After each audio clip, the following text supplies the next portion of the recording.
महाराष्ट्र शेतकरी कर्जमाफीच्या ताज्या अपडेट्स देणाऱ्या या महत्त्वपूर्ण विश्लेषणात आपलं स्वागत आहे.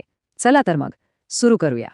नमस्कार, आपल्या व्हिडिओमध्ये स्वागत आहे. सरकारी योजना या चॅनलवर आपण बघत आहात सोलापूर जिल्हा येथून हा डिटेल व्हिडिओ. बहुप्रतीक्षित कर्जमाफी आणि प्रोत्साहनपर अनुदानाची सध्याची नेमकी स्थिती काय आहे ते आपण आता थोडक्यात पाहूया. बँकांनी डेटा दिलाय आणि राज्य सरकारनेही आपली प्राथमिक तयारी पूर्ण केली आहे. काम वेगाने सुरू आहे. थकीत आणि नियमित कर्ज भरणारे अशा दोन्ही प्रकारच्या शेतकऱ्यांचा संपूर्ण डेटा आता शासनाकडे पडताळणीसाठी जमा झालाय. मंजुरीची ही संपूर्ण प्रक्रिया आता नेमक्या कोणत्या टप्प्यांवरून आणि कधी पुढे जाणार आहे त्याची ही टाईमलाईन बघा.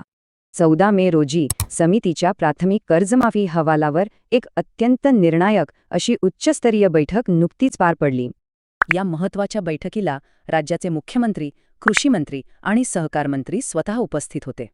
या बैठकीत मुख्यत्वे अहवालातील सुचवलेले बदल आणि मदतीसाठीच्या काही नवीन निकषांवर सविस्तर चर्चा झाली. आणि या चर्चेनंतर लगेचच समितीच्या प्राथमिक अहवालामध्ये सध्या अतिशय वेगाने आवश्यक त्या सुधारणा केल्या जात आहेत. आता सर्वात मोठा प्रश्न हाच आहे की या सुधारित अहवालाला सरकारचा अंतिम हिरवा कंदील मिळेल का?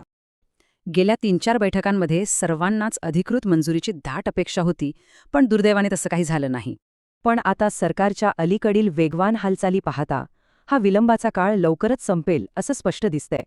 त्यामुळे 21 आणि 22 मे रोजी होणारी पुढची मंत्रिमंडळ बैठक आता अत्यंत निर्णायक ठरणार आहे. कर्जमाफीचा हा नवा सुधारित अहवाल नेमक्या याच बैठकीत अंतिम मंजुरीसाठी सादर केला जाण्याची शक्यता आहे. यावेळी तरी मंत्रिमंडळ अधिकृत मंजुरी देईल या आशेने संपूर्ण राज्याचं लक्ष या बैठकीकडे लागून राहिलं. नुकतीच साताऱ्यात मुख्यमंत्र्यांनी जी मोठी घोषणा केली त्यामुळे या सकारात्मक वातावरणाला आणखी मोठं बळ मिळालंय. 30 जूनच्या आत शेतकऱ्यांना ही आर्थिक मदत नक्की दिली जाईल असं त्यांनी स्पष्टपणे सांगितलंय. विशेष म्हणजे यात थेट कर्जमाफी आणि नियमित शेतकऱ्यांसाठी प्रोत्साहनपर अनुदान या दोन्ही गोष्टींचा समावेश असणार आहे. मंत्रिमंडळाने एकदा मंजुरी दिली की प्रत्यक्ष अंमलबजावणी सुरू करण्यासाठी सरकारकडून लगेच अधिकृत शासन निर्णय काढला जाईल.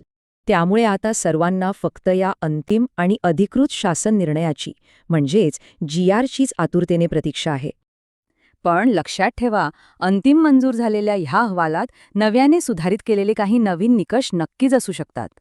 ही प्रशासकीय प्रक्रिया आता खूप वेगाने पुढे सरकतीये, त्यामुळे या सगळ्या घडामोडींवर बारीक लक्ष ठेवणं गरजेचं आहे. आगामी मंत्रिमंडळा निर्णय आणि त्यानंतर प्रसिद्ध होणाऱ्या अधिकृत मार्गदर्शक तत्वांबाबत आपण सर्वांनी सतर्क राहायला हवं. या महत्त्वपूर्ण आर्थिक मदतीसाठी मंत्रिमंडळ पात्रतेचे कोणते नवे निकष ठरवेल हे पाहणं खऱ्या अर्थाने औत्सुक्याचं ठरणार.